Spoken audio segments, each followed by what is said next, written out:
చూస్తూ లక్ష్మీదేవి పాలసముద్రంలోంచి ఆవిర్భవించింది.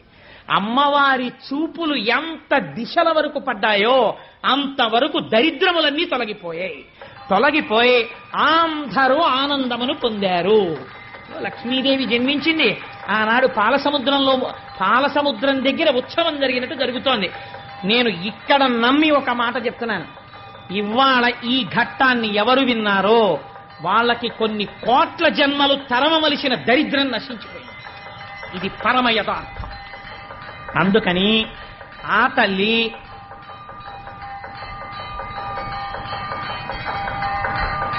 ఒక్కసారి మీ అందరూ కూడా మానసికంగా అదిగో అక్కడ నీరాజనాన్ని తీసుకోండి, ఒక్కసారి అది కళ్ళకద్దుకుని నమస్కారం చేసుకోండి.